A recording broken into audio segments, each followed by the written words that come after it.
बिस्मिल्लाहिर्रहमानिर्रहीम। अस्सलाम वालेकुम नाज़रीन, मैं हूँ आम शहरी आरिफ हमीद भट्टी। आज लाहौर से अहम तरीन ख़बरों के साथ। नाज़रीन, वज़ीर आज़म इमरान खान ने पाकिस्तान को इंटरनेशनल ग़ुलामी से निकालना चाहा और पाकिस्तान को ख़ुद मुख्तार मुल्क बनाना चाहा, तो इस पर गैर मुल्की ताकतें जो पाकिस्तान की दुश्मन और पाकिस्तान की अंदरूनी ताकतें वज़ीर आज़म की हुकूमत गिराने के लिए एक हो गई।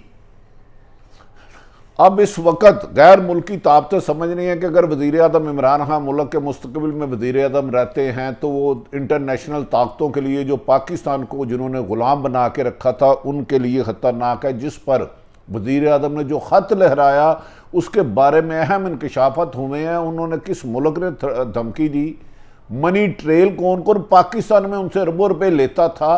अगर ये हक़ाइक़ सामने आ गए तो लोग उन लोगों को नोच खाएंगे।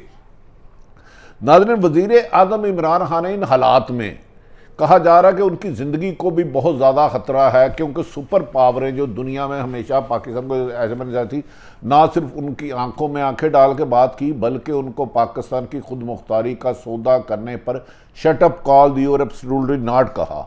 उसके बाद पाकिस्तान में कुछ सियासतदान वज़ीर आज़म के मुताबिक उनसे अरबों रुपये लेके उनकी हुकूमत गिराना चाह रहे हैं।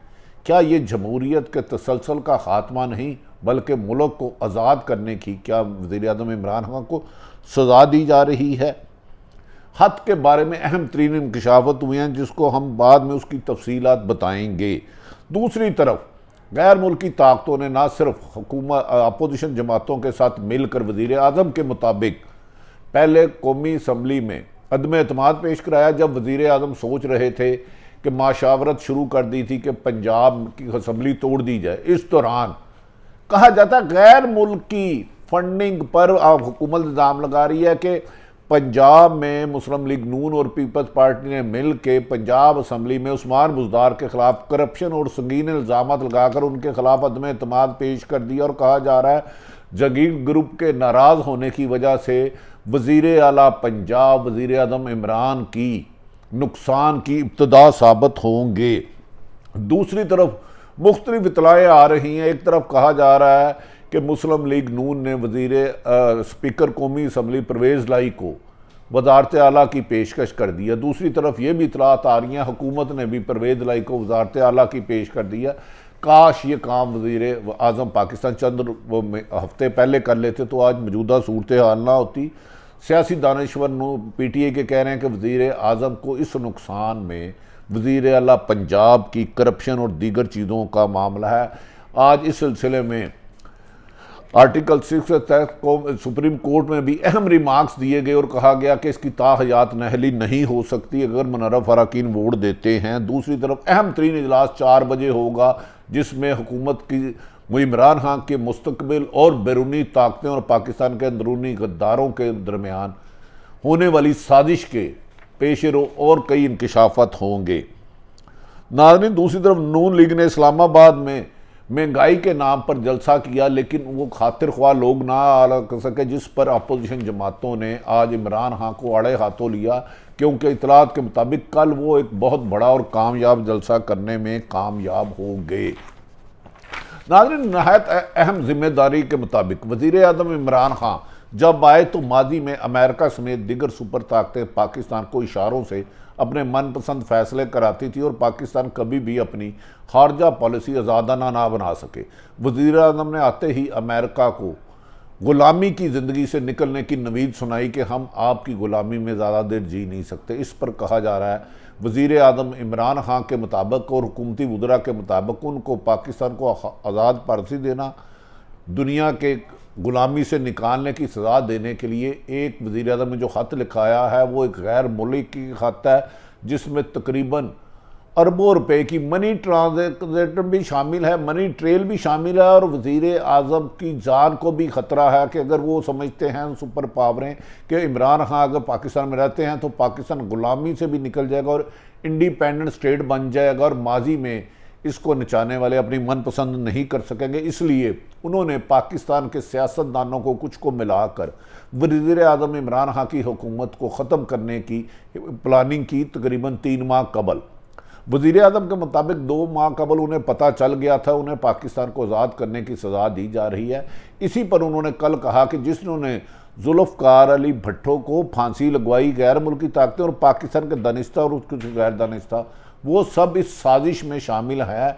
और इस खत में खौफनाक इंकशाफात मनी ट्रेल के साथ कहाँ से अरबों रुपए आए, जिस पर उन्होंने आसफ अली जरदारी और नवाज शरीफ को कहा ये पता है कौन कौन से मुल्कों के साथ मिल रहे हैं। और पाकिस्तान को लगता है कि वज़ीर आज़म की आज़ाद पॉलिसी और 40 साल से पीपल्स पार्टी और नून लीग ने जो मिलकर इस मुल्क को लूटा है अपोजिशन के हुकूमत के मुताबिक, उन दोनों ने एक पेज पर गैर मुल्की ताकतों के इशारे पे आ गए। अगर वो इमरान खान रहते हैं तो गैर मुल्की ताकतों का अमल दखल पाकिस्तान में कम हो जाएगा, जिस वजह से उन्होंने बैंकों के मुंह खोल दिए और इमरान खान की हुकूमत के खात्मे के लिए पाकिस्तान की अहम तरीन लोगों को भी साथ मिला लिया। ये हुकूमत इल्ज़ाम लगा रही है। नाज़रीन, दूसरी तरफ आज सुप्रीम कोर्ट में अहम तरीन केस की हेयरिंग हुई। आर्टिकल 6 के खिलाफ सदारती reference supreme court chief justice की उमर अता बंदयाल की 5 रुकनी बेंच ने समाअत की और उसमें अहम रिमार्क्स दिए।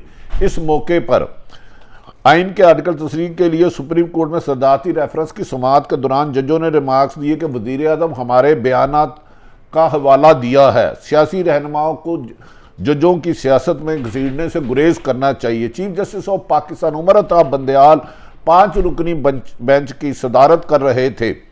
उनका क्या चीफ जस्टिस ऑफ पाकिस्तान ने कहा कल तक सिंध हाउस के वाकये के जिम्मेदारों को गिरफ्तार करके रिपोर्ट पेश करने का हुक्म भी दिया है।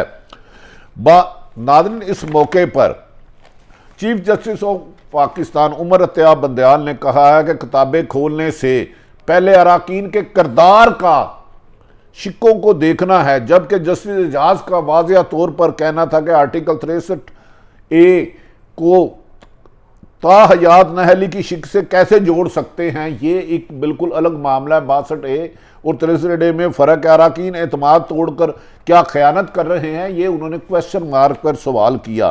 जस्टिस एजाज उल एहसन का कहना था कि एतमाद का ताल्लुक की बुनियाद है क्या, इसकी तो तशरीह करे। इस पर अटार्नी जनरल का कहना था कि वोटर्स का एतमाद और जमात के मंशूर से मुंतहिब होना इस एतमाद की बुनियाद है। इस दफ़ा पर वोटों को 5 साल के लिए नाअहल किया जाता है, जिस पर उन्होंने इख्तलाफ किया।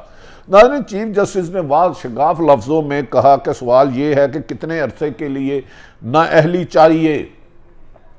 अगर हम ये फ़र्ज़ करें कि इनखराब पर नाअहली ही होनी चाहिए तो कितनी सज़ा होनी चाहिए, क्वेश्चन मार्क में। उन्होंने कहा नाअहली 3 या 5 साल की होती है। अगर कानूनी बददियानती पर बात हो तो एक मजीद बहस शुरू हो जाएगी, और जिस बहस में हम नहीं पढ़ना चाहते, यानी कि ताहयात नाअहली का चैप्टर बज़ाहिर बादियुल नज़र में अदालती रिमार्क्स में नज़र नहीं आ रहा, ताहम फैसले तक इंतज़ार करना होगा। जस्टिस मुनीब अख्तर ने कहा इनराफ अराकीन और नाअहली की शिक्कों की ज़बान एक ही होती है, तो क्या नाराज़ और नाअहली की शिक्कों पर कानून साजी नहीं होनी चाहिए। उन्होंने कहा इस पर कानून साजी खुद असम्बली करे। जिन केसेस का हवाला दिया जा रहा है वो इंतखाबात से कबल के कागजात नामजदगी से मुतल्लिक हैं। मौजूदा केस मुंतब होने के बाद अनाराफ का है और ये इसको अलग नज़र से देखेंगे।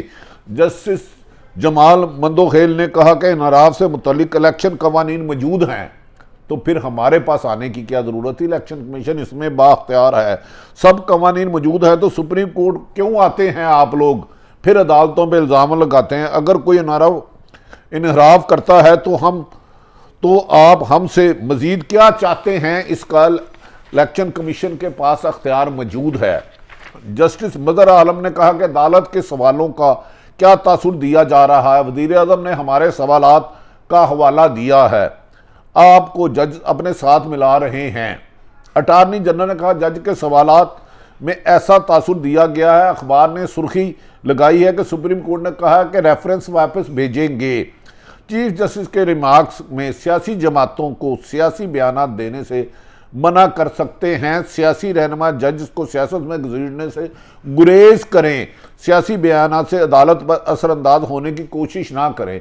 याद रखें कि मुस्लिम लीग नून के नवाज शरीफ और मरियम अदलिया को उठा के बाहर फेंकने की और एस्टेब्लिशमेंट को धमकियां दे चुके हैं।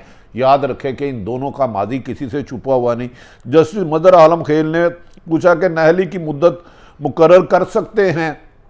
चीफ जस्टिस ने मुकाल करते हुए कहा, हम तो कर रहे हैं कि आज आप दलाइल मुकम्मल कर लेंगे। जिस पर खालिद जवेद खान ने कहा कि पार्लियामेंट की कार्रवाई का ताल्लुक अदालत की समाअत से नहीं, आज शायद दलाइल मुकम्मल ना कर सकें। नाज़रीन, इस मौके पर कहा जा रहा है कि अदलिया अपना फैसला जो भी देती है उसके लिए सुप्रीम अदालत ऐवान की कार्रवाई पर असरअंदाज नहीं होगा। दूसरी तरफ जब अपोजिशन जमातें यानी कि मुस्लिम लीग नून को पता चल गया कि पंजाब हुकूमत ने वज़ीर आज़म इमरान खान की हिदायत पर पंजाब असम्बली तोड़ने के लिए मुशावरत शुरू कर दी और असम्बली तैयार कर दी, और आज अचानक पीपल्स पार्टी और नून लीग के लोगों ने जाकर वज़ीर आला पंजाब उस्मान बुज़दार के खिलाफ अदम एतमाद की तहरीक जमा करा दी। वज़ीर आला पंजाब के अदम एतमाद जमा करा दी गई। अदम एतमाद पर आना मशहूद और दीगर ने इल्ज़ाम लगाया। करारदान का मतन है कि वज़ीर आला उस्मान बुज़दार अक्सरियत का एतमाद खो चुके हैं, पंजाब के मामला आइन के ताबे नहीं चला रहे और जमहूरियत की रवायत का कला कमा करें। और इस मौके पर उन्होंने कहा 122 अरकान ने इस अदम एतमाद की तहरीक पर जमा किया। उन्होंने कहा वज़ीर आला पंजाब करप्शन के नए रिकॉर्ड बना चुके हैं। याद रखें कि अगर इससे पहले वज़ीर आला पंजाब वज़ीर आज़म की हदायत पर असम्बली तोड़ देते तो सिनारियो चेंज होता, लेकिन अब अदम एतमाद की तहरीक पेश आने के बाद वज़ीर आला पंजाब की असम्बली नहीं तोड़ सकते, जबकि जंगीर तरीन ग्रुप और अलीम खां ग्रुप ऑलरेडी उस्मान बुज़दार के खिलाफ ऐलान बगावत हो मरियम नवाज, आसफ अली जरदारी, पीपल्स पार्टी, उस्मान बुज़दार और उनकी फैमिली पर अरबों रुपए मुबैना तौर पर करप्शन के इल्ज़ामात लगा चुका है। कहा जा रहा है कि पंजाब की बदलती हुई सूरत हाल वज़ीर आज़म के लिए भी लम्हा फिक्रिया बन गई है। आइन के तहत अपोजिशन की जानिब से तरीके अदम एतमाद जमा कराए जाने के बाद 14 दिन के अंदर अंदर असम्बली इजलास तलब करने का पाबंद है, जबकि अदम एतमाद पर अपोजिशन को अपने नंबर पूरे करने होंगे और जिसके बारे में 190 नंबर 182 182 नंबर पूरे होंगे। नाज़रीन, ये भी कहा जा रहा है कि इस मौके पर काफ लीग और अपोजिशन हुकूमत की इत्तेहादी जमातें हुकूमत और अपोजिशन दोनों के साथ गिव एंड टेक कर रही है। एक तरफ खबर आ रही है कि अपोजिशन जमातों ने आसफ अली जरदारी ने MQM को गवर्नर सिंध और एडवाइज़र या वो जो बल्दियाती निज़ाम उनके हवाले करने का वादा कर लिया है। दूसरी तरफ ये खबर आ रही है कि अब हुकूमत ने परवेज़ इलाही को गवर्नर वज़ीर आला पंजाब की ऑफ़र कर दिया और यही अपोजिशन ने ऑफ़र की है। सूरत हाल गंभीर होती जा रही है। अगर नून लीग परवेज़ इलाही को वज़ीर आला ऑफ़र नहीं करते पंजाब के, तो जिसके गारंटर आसफ अली जरदारी हैं और मौलाना फजलुर रहमान है, तो क्या अपोजिशन आपस में अदम एतमाद की तरीक आने से पहले फूट का शिकार हो जाएगी। लम्हा बा लम्हा बदलती हुई सूरत हाल इस वक्त हुकूमत के इत्तेहादी काफ लीग, बाप, MQM रोज़ाना दर्जनों मुलाकातें हुकूमती रहनुमाओं और अपोजिशन के रहनुमाओं से कर रहे हैं और ऐसा लग रहा है कि पाकिस्तान में लूट सेल लगी हुई है ओहदों की और इक़्तिदार की। क्या ऐसे में अदम एतमाद अगर कामयाब हो जाती है और गैर मुल्की ताकतें जो पाकिस्तान का अमन तबाह करना चाहती हैं वज़ीर आज़म इमरान खान को हटा कर वो पाकिस्तान में अपने चमचों को मिलाकर पूरा करेंगे? क्या नाज़रीन, दूसरी तरफ ये भी कहा जा रहा है वज़ीर आज़म इमरान खान ने कहा वो किसी भी सूरत में हार नहीं मानेंगे। अगर उनके ख़िलाफ़ अदम एतमाद कामयाब होती है तो वो सड़कों पर निकलेंगे और वो ख़त में लिखे वो राज बताएंगे जिससे अरबों रुपये मुल्क दुश्मन ताकतों ने पाकिस्तान की ताकतवर सियासी जमातों और कुछ लोगों को बांटे हैं। ये इंकशाफत पाकिस्तान में एक नए पाकिस्तान को जन्म दे सकता है।